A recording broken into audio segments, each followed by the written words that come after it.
Hello, and thanks for joining today's webinar. This is Scott Dill with Real Story Group. My colleague Jared Jingers is here as well.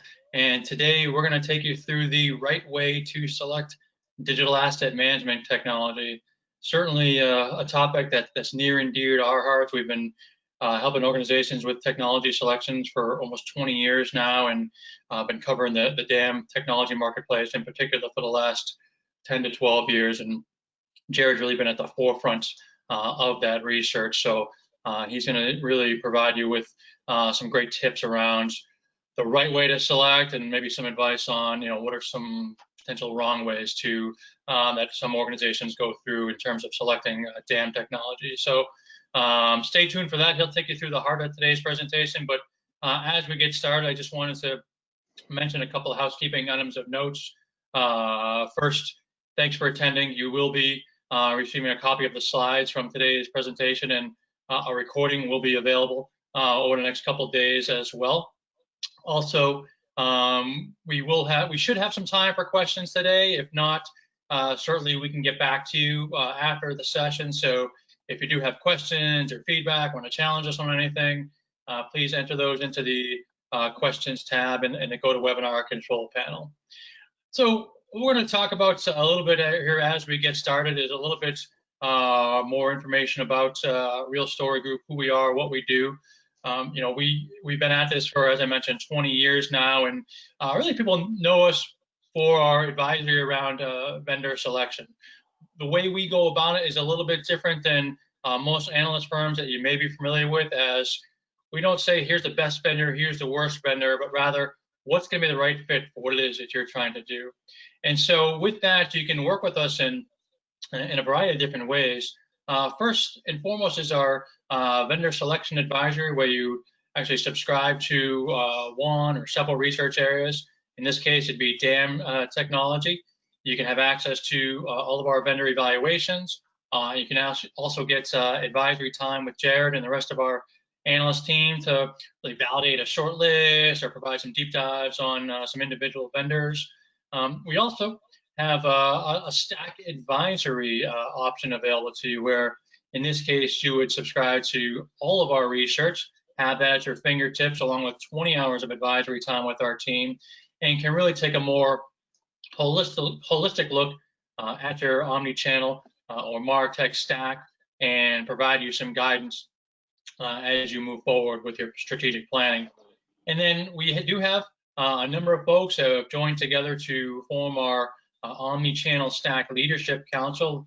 We're getting together 3 to 4 times per year to really learn from each other in a vendor-free environment, to have some confidential, candid conversations. Typically, those meetings are centered around one particular topic. Our next session will be on November 12th, and we'll focus on omni-channel personalization. So if that's something that's of interest to you, please let us know, and be happy to talk with you more about that Stack Leadership Council. So again, as I mentioned before, Real Story Group is different from other analyst firms, as we don't rank who's the best, who's the worst. Really, it's what's going to be the right fit for what it is you're trying to do. And in doing so, that's the approach we take to the vendors, is that we don't work for them in any way. Okay, so we don't speak at their conferences, we don't write white papers for them, we don't take a cup of coffee from them, frankly. Our focus is on technology users and buyers, and in certain cases, advisory firms as well, that also help folks make those technology selections. So that's really unique in the marketplace. We still have yet to come across another analyst firm that has taken this model. So something to keep in mind as you're thinking about Real Story Group, as you're looking for an advisory partner moving forward. So with that, I'm going to turn things over to Jared, who's going to take you through today's presentation on selecting DAM technology. Jared? Great. Thank you, Scott. And thank you all for spending some time with us today. As always, we appreciate you attending these webinars, because we know that you're busy, and I know in today's day and age, I feel like everyone's busier than ever. It's just one virtual call after the other for many of you, and so to grab a slice of your time, we appreciate that. So today's topic is one that, quite frankly, I'm very passionate about. As Scott mentioned, I'm the lead digital asset management analyst here at the Real Story Group. So I cover the marketplace. I evaluate around 30 of the different, 30 of the most prominent and most significant digital asset management technologies in the marketplace, and we produce research as to what they do well, and maybe more importantly, what they don't do so well, right? But today's webinar also dovetails nicely with another area that I'm very passionate about, and that's the right way to select technology.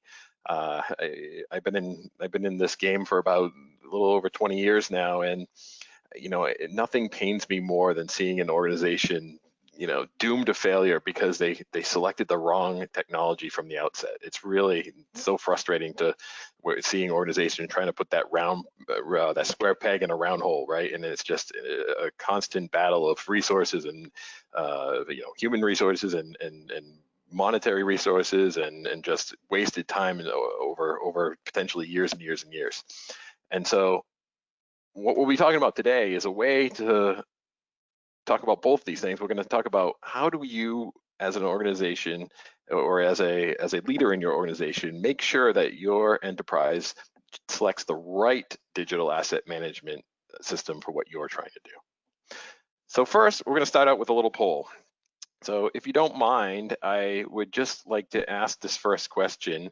Are you presently selecting a DAM?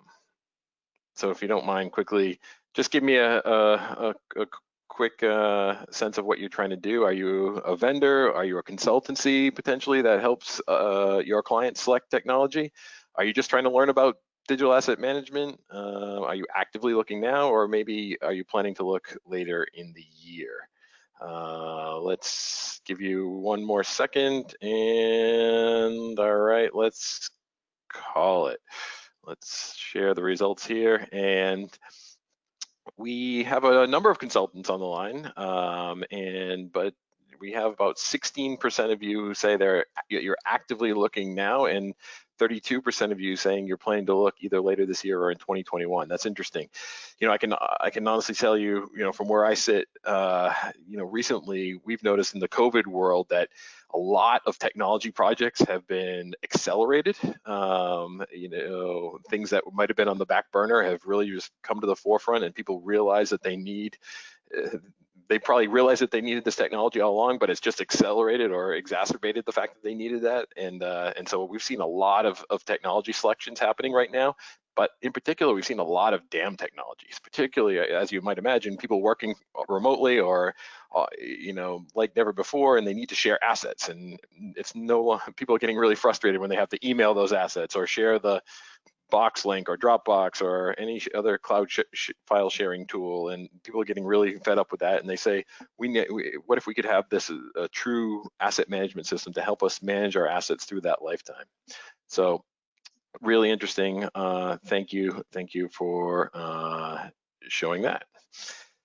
All right, next up, I wanted to introduce you to a concept that we call your journey to DAM 3.0.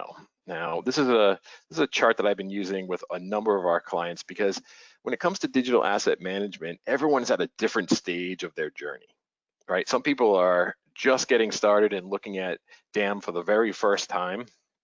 Others have a DAM in place that they've been using, and they've created what we call a standalone library, for lack of a better term, where it is a single source of truth for your assets, but it's a disconnected single source of truth, right? It's a standalone library. It's not really connected to the rest of your technology ecosystem. Those of you at more of a DAM 2.0 phase, this is where DAM starts to get recognized as a service of MarTech, right? And so it's actually part of your MarTech ecosystem. And in a DAM 2.0 environment, the DAM is actually connected to other MarTech technologies, and you're presumably feeding assets from a DAM system to these other systems. So maybe you're feeding your web content management system, or your marketing automation system, or your social publishing tools, or even your CRM tools, or or call center tools, whatever tools your people in your call center are using. But your dam is feeding those other MarTech tools. And then the third phase of your journey is something that we're calling DAM 3.0, or your DAM as an omni-channel content platform. Here is where you're thinking maybe a little bit differently. Here is where you're thinking about managing content beyond just traditional images and videos and potentially audio files. We're thinking bigger, thinking about managing content, textual content side by side with visual content, managing micro experiences as a component, managing calls to action as a component, managing documents and other types of content, all in the same arena. But the key here is that you're managing all this content in a system that's independent of the channel it's going to be consumed in. So if done right, the organizations that are thinking about DAM 3.0 are those that are truly thinking about providing a consistent experience at every single touch point, no matter what channel you consume that content. And so one more poll, if you'll indulge me, given what we just showed there, DAM 1.0, 2.0, 3.0, or 0.0, where do you consider yourselves at? Are you just considering the need for digital asset management for the first time? Are you thinking about replacing your first DAM? Are you thinking about a second DAM? Are you thinking about creating an omni-channel content platform, or really none of the above? Just give it a few more seconds here. Interesting results coming in. And let's close this and share the results. So about 18% of you are considering your first DAM. About 30% of you are thinking about replacing your first DAM. And I think, as we show those phases, it's interesting. As you move through those phases, many organizations come to us and say, is our current DAM the right one to get us to the next phase? And that's a valid question to ask. And then about 50% of you, just under 50% of you, are thinking about creating an omni-channel content platform, which is honestly a little higher than I expected, but it's not surprising that a good number of you are considering this. This rise of this omni-channel content platform idea is one of the most interesting phenomenons that I've seen as an analyst, in doing this the last 20 years. We have started. We hear this every day from our clients, especially our larger clients, but it's filtering back into our mid-sized clients and even some of our smaller clients as well, where people are trying to really get serious about doing omni-channel right as we sit here in 2020. And I expect that to continue as we move into 2021 and the rest of the decade. All right. With that said, thank you for participating and giving me those answers. That's really helpful. Why do we even need this webinar today? And I think one of the reasons, as I alluded to earlier, nothing frustrates me more than seeing technology projects fail, but especially those that are doomed to fail because you picked the wrong product. Now, a lot can go wrong in a technology implementation. Things can go wrong in implementation. From an implementer perspective, things can go wrong in the rollout, in the change management, in the migration of content and assets into a new system. There's so much can go wrong there. But what if you pick the wrong technology from the start? You're not giving yourself enough of a chance to be successful, and that's what we want to try to avoid. So one of the reasons that technology projects fail is, number one, you have a lot of choices. This is our kind of infamous subway map or vendor map, if you will, and the purple line there is the DAM vendors that we cover. And just on that purple line alone, there's a lot of DAM options out there, and these are 30 of the most significant. We're watching many more than those 30, and if you were to really do a counting of them, there's probably hundreds, if not thousands, of DAM vendors out there. And there's another bit of encroachment on the DAM line, if you will, from these other vendors that I'm showing on this screen. So from some of these other marketplace lines who claim that they should be the vendor that manages your assets, whether it's web content management systems that try to be a DAM, or marketing automation systems that try to be a DAM, or something entirely else who try to be your DAM. Another reason things go wrong is, we find a lot of organizations that are in such a tough place where they sit today, that when they see a demo from vendors, it's easy to fall in love with what they see. The prospect of doing something different is one that gets people excited, and then they say, we don't have to do an exhaustive search of our options out there. We don't have to really put a lot of time into comparing technologies. We can just go with any of them because, quite frankly, anything's gonna be better than what we have. And we see a lot of organizations, make some marginal improvements there, but ultimately get themselves into some pretty big trouble in the long run. The next kind of traditional method that I see causing enterprises trouble is something we call happiness is a warm set of binders. And if any of you have been through a selection project before, you've probably gone out and gathered as many requirements as you possibly can from as many stakeholders across your organization. You've thrown all those requirements into a spreadsheet, and then you take that spreadsheet and throw it into an RFP, and you throw it over the wall to a bunch of vendors, and what do you get back? Something that looks like this.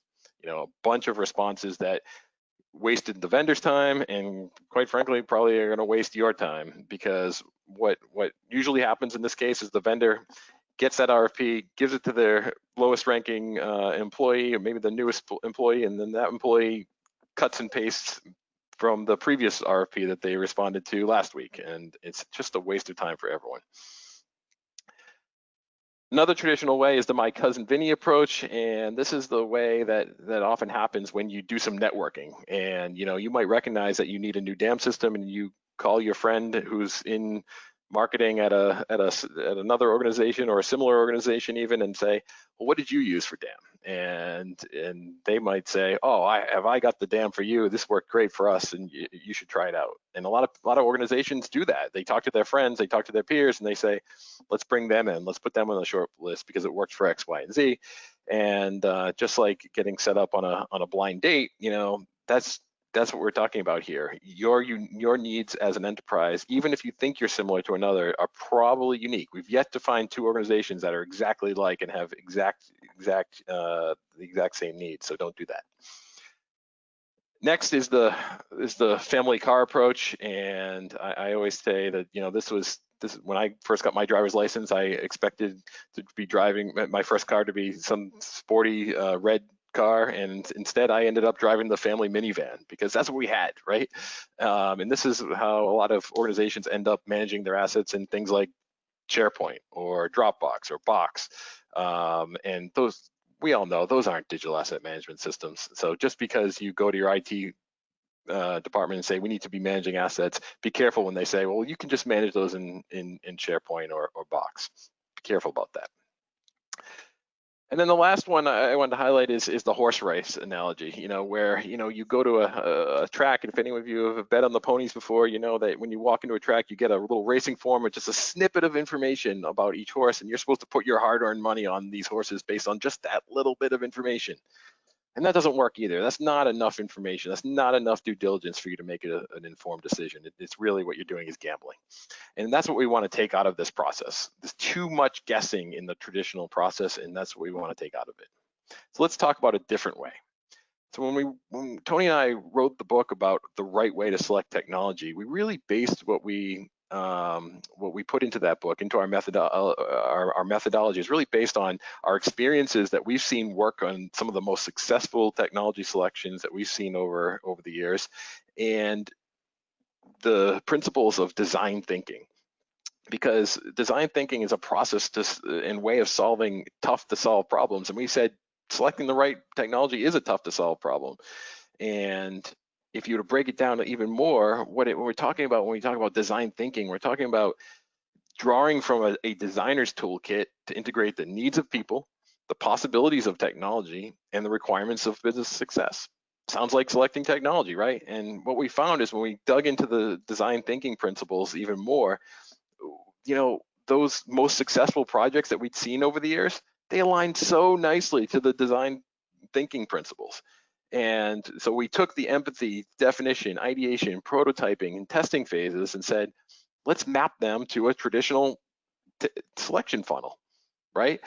Where, there's identifying the right market, getting to the right shortlist, getting to the right demo, getting to the right finalists, and ultimately picking a winner is a bit of a funnel, right? You're hopefully identifying a set of vendors that you can do your due diligence on and really put them through the ringer and test at every step of the way and get to a finalist. And the key here is to test in a way that, again, takes the risk out of what it is you're doing. So let's walk through this. In the empathy phase, what we want to do is create some stories that do a couple things. Number one, I want you to create narrative scenarios that tell a story of what it is you're trying to do. I want you to describe a future way of working with your assets. But the trick here is to not prescribe a solution, right? I want you to describe a future way of working without prescribing the actual way that your vendor should solve that problem. I want you to leave it open-ended for the vendor. It's for the vendors who get this, and so that they can say, oh, I totally understand what this enterprise is doing. Here's how my solution solves that problem, right? So that's a bit of a different approach than the traditional approach of the checklist RFP that we talked about. So don't just go out and try to capture every single requirement. There's time for that, and you can start that, but that's not the way to communicate what you need to a set of vendors. Rather, I want you to create narrative scenarios that, again, paint a picture of what it is you're trying to do. And again, you want to get these to be as real as possible without being prescriptive, right? So you want to use real characters, real environments, talk about your content, the things that make you unique, and talk about the processes about how content flows through your organization. Once you have that set of scenarios, and usually it's about 6 to 8 that we recommend being the bulk of your RFP, we want you to use those scenarios in that RFP, and next you need to find the right shortlist of which to send it to. So this is the key here, because as we mentioned, there's so many digital asset management vendors out there. There's so many vendors who aren't even digital asset management vendors who think they should be your digital asset management vendor, and you want to watch out for that too. But we need to get the right shortlist so you're not wasting your time with those imposters. And so it's very tempting for people who are building shortlists to look at a single snapshot view of the market from some traditional analyst firms. And we often beat up on our analyst brethren and in various ways, but I just don't think a single snapshot view of a marketplace is doing you a service. When you just look at the upper right hand of a quadrant, you're missing out on probably some very viable solutions in the lower left and bottom right and upper left. These are I've seen some of the best solutions for a particular enterprise end up in those other quadrants, and you just want to be careful of that. So rather, I want you to do your homework. I want you to really break down the marketplace. Think about it in the terms of a complexity spectrum, first of all, and start to identify where you think you fit. But this is our version of this is our single snapshot view of a marketplace. I don't want you to end here and just start to hone in on a cluster of vendors. Rather, I want you to get deeper. I want you to actually do some searching about your enterprise and really ask yourself, what are you trying to do? And I want you to self-identify with some of these canonical use case scenarios that I'm putting on the screen here. Now, we break it down into 5 different big buckets: brand management, marketing asset management, enterprise asset management, publishing, and video and audio management. Those are the big buckets, but within those big buckets, we have a number of those use case scenarios that we found that most buyers can self-identify with some of them, usually be somewhere between 2 and 5 of them. Very few self-identify with all of them, and everyone can prioritize some over the others. And if you can do that prioritization, what we recommend to get to the right shortlist is find the vendors that were fundamentally built to satisfy the use cases that are most important for you, right?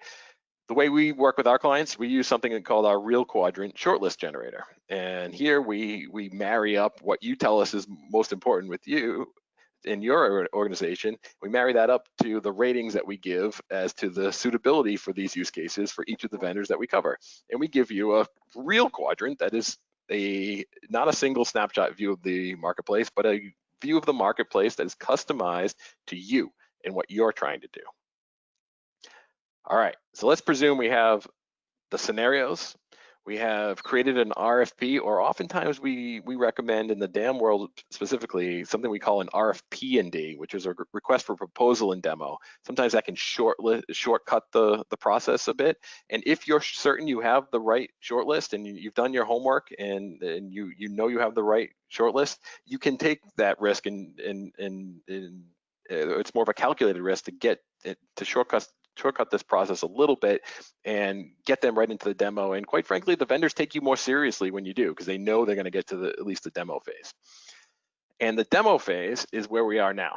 And what we want to do during a demo phase is not waste all the stakeholders on your team's time. We want to create realistic demos that where the vendors show you how their solution meets those needs that you expressed in those scenarios.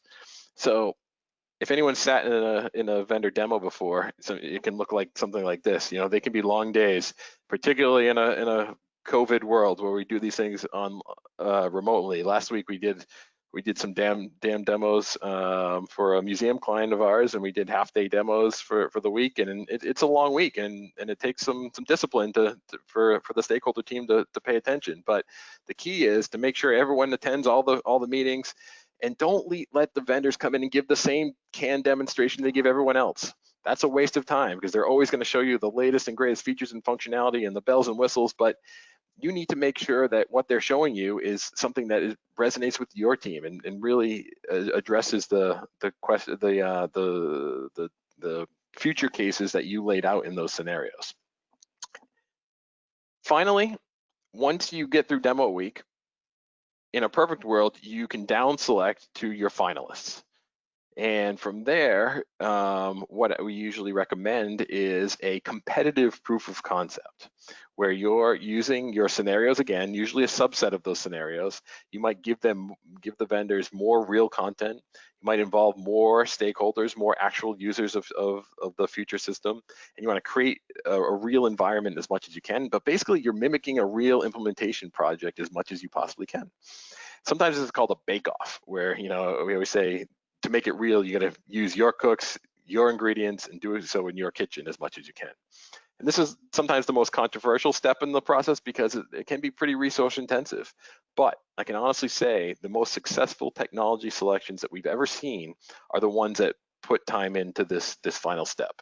Now, sometimes people don't do a full competitive bake-off. Sometimes you take the leader that comes out of demo week. If there's a clear leader, sometimes you just go through a proof of concept with that single finalist, but you keep the others as kind of a fallback option. But that's okay. But in a perfect world, we recommend doing a competitive bake-off, because you learn so much from working with both of them.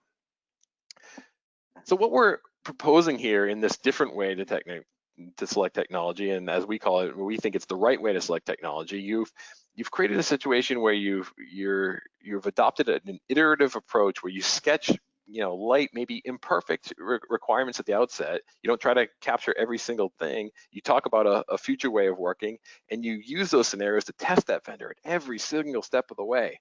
And all the while, you're reducing risk of making a bad decision, because you're learning about the vendor and they're learning about you, and you're coming together and you're assessing the fit from a scenario perspective. You're assessing the fit from a technology perspective. You're looking at value, certainly, as you negotiate throughout this process, as you each learn about, each party learns about each other, but you're also assessing how good is this company behind this damn product as a partner, and you should never divorce that from the process. So if you do this right, in a design thinking methodology, it's long been said that there's 3 significant components that come out of design thinking projects. You have a common ground among your team in terms of a shared vocabulary. You have tangible artifacts and a trust-based team culture. So in this process, your shared vocabulary is the use cases, the scenarios that you wrote. Everyone's kind of marching towards the same end goal. You have tangible artifacts, and oftentimes that comes in the form of what results after the proof of concept. That isn't throwaway. That's something you can use and roll right into your phase 1. And you've developed a trust-based team culture, because you involved a lot of people. You got everyone bought in to exactly what you're trying to do. They're not just caring about their 10 requirements line items in that spreadsheet. They're actually bought into how this new dam system is going to impact their enterprise as a whole. And those things should roll right into a solution.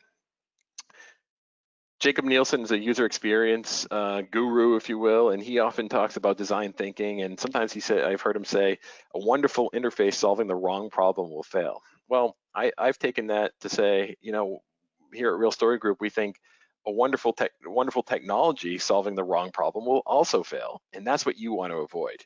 So we need to take the risk out of technology selection. You need to go through a process that tests the vendor at every single step of the way. You need to do your homework and make sure that you're not wasting your time with the wrong fit vendors.